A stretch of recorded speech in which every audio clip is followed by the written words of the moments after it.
Trump का अगला दांव, क्या रूबियो बनेंगे विदेश मंत्री? मार्को रूबियो, जो पहले भी राष्ट्रपति पद के लिए दौड़ चुके हैं, अब एक और महत्वपूर्ण भूमिका में नजर आ सकते हैं। अरे भाई, लगता है ट्रंप की गाड़ी अब यू टर्न मार के वापस व्हाइट हाउस जा रही है, और इस बार वो अपने कुछ पुराने साथियों को भी ला रहे हैं। हाँ जी, वो शख्स जिनकी वापसी 90 के दशक के बॉय बैंड से भी ज्यादा होती है, वो शायद दूसरी पारी के लिए तैयार हैं। ट्रंप का इतिहास देखकर लगता है कि वो हमेशा कुछ नया और चौंकाने वाला करने के लिए तैयार रहते हैं, और इस बार वो अपने कुछ पुराने साथियों को भी ला रहे हैं। रूबियो का नाम इस लिस्ट में सबसे ऊपर है, और इन इस बेरी के साथ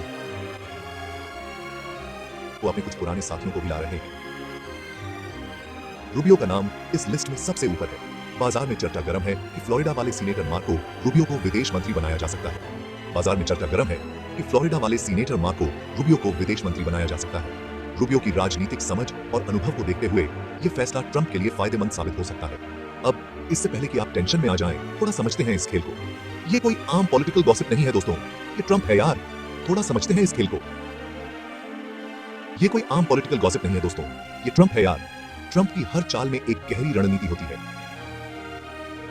ये कोई आम पॉलिटिकल गॉसिप नहीं है दोस्तों, ये ट्रंप है यार। ये वो बंदा है जो किराने की लिस्ट ट्वीट करके भी ब्रेकिंग न्यूज बना सकता है, और रूबियो का नाम सामने आना कभी ही बड़ी खबर है। ये वो बंदा है जो किराने की लिस्ट ट्वीट करके भी ब्रेकिंग न्यूज बना सकता है। रूबियो का नाम सामने आना एक बड़ी खबर है।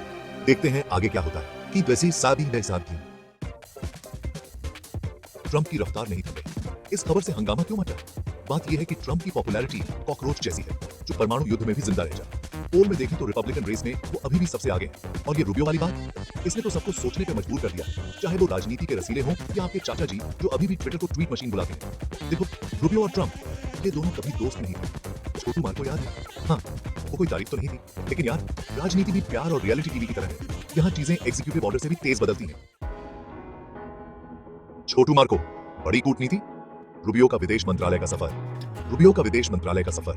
तो ये मार्को रूबियो है कौन, और अचानक से इसकी चर्चा क्यों हो रही है? ये मार्को रूबियो है कौन, और अचानक से इसकी चर्चा क्यों हो रही है?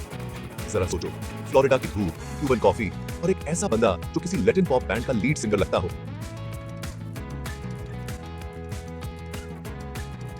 फ्लोरिडा की धूप, क्यूबन कॉफी, और एक ऐसा बंदा जो किसी लैटिन पॉप बैंड का लीड सिंगर लगता हो। बस यही है रूबियो, छोटे शब्दों में। बस यही है रूबियो, छोटे शब्दों में। ये एक दशक से ज्यादा समय से सीनेटर रहे हैं, विदेश नीति में माहिर हैं, और स्पेनिश भी बोलते हैं। ये एक दशक से ज्यादा समय से सीनेटर रहे हैं, विदेश नीति में माहिर हैं, और स्पेनिश भी बोलते हैं, जो कि सच बोले तो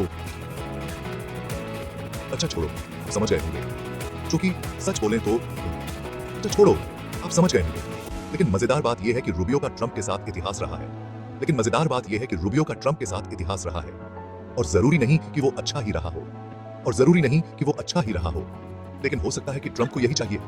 लेकिन हो सकता है कि ट्रंप को यही चाहिए, कोई ऐसा जो उनके सामने टिक सके, कोई ऐसा जो उनके सामने टिक सके, या कम से कम ऐसा दिखावा कर सके, या कम से कम ऐसा दिखावा कर सके। रूबियो की इस नई भूमिका में क्या होगा, ये तो समय ही बताएगा। माफ करना रामास्वामी, ट्रंप की दुनिया में सिर्फ वफादारी ही सब कुछ नहीं होती। यहाँ पर हर कदम पर चालाकी और रणनीति की भी जरूरत होती है। मुझे पता है आप क्या सोच रहे हैं, क्या वफादारी के बिना भी कोई ट्रंप की दुनिया में टिक सकता है? विवेक रामस्वामी का क्या होगा? वो व्यक्ति जो ट्रंप की तारीफ में ऐसे कसीदे पढ़ रहे थे जैसे उन्होंने 80 के दशक के सारे हिट गाने लिखे हैं। वो एंटी वोक उद्यमी जो ट्रंप की तारीफ में ऐसे कसीदे पढ़ रहे थे जैसे उन्होंने 80 के दशक के सारे हिट गाने लिखे हैं। लेकिन क्या ये काफी है? तो भाई, लगता है ट्रंप की दुनिया में अंधी वफादारी की भी एक हद होती है। यहाँ पर सिर्फ वफादारी नहीं, बल्कि काबिलियत और अनुभव भी मायने रखते हैं। गलत मत समझना, रामस्वामी के भी अपने प्रशंसक हैं। वो युवा हैं, प्रभावशाली हैं, और ऐसी बातें करते हैं जो मेगा भीड़ को भड़काने के लिए काफी हैं। वो युवा हैं, प्रभावशाली हैं, और ऐसी बातें करते हैं जो मेगा भीड़ को भड़काने के लिए काफी हैं। लेकिन क्या ये सब कुछ है? लेकिन समस्या ये है कि उन्हें विदेश नीति का उतना ही अनुभव है जितना एक मछली को, और ये एक बड़ी समस्या है। और जब बात विदेश मंत्रालय चलाने की हो तो ये कोई छोटी बात नहीं है, ये एक गंभीर जिम्मेदारी है। ये ऐसा है जैसे आप अपनी बिल्ली से ब्रेन सर्जरी करने को कह रहे हैं। हाँ, ये सुनने में अजीब लगता है, लेकिन सच्चाई यही है। हाँ, दोनों ही प्यारे और नरम हैं, लेकिन एक से ज्यादा गड़बड़ होने की आशंका है। और जब बात देश की हो तो गड़बड़ की कोई गुंजाइश नहीं होनी चाहिए।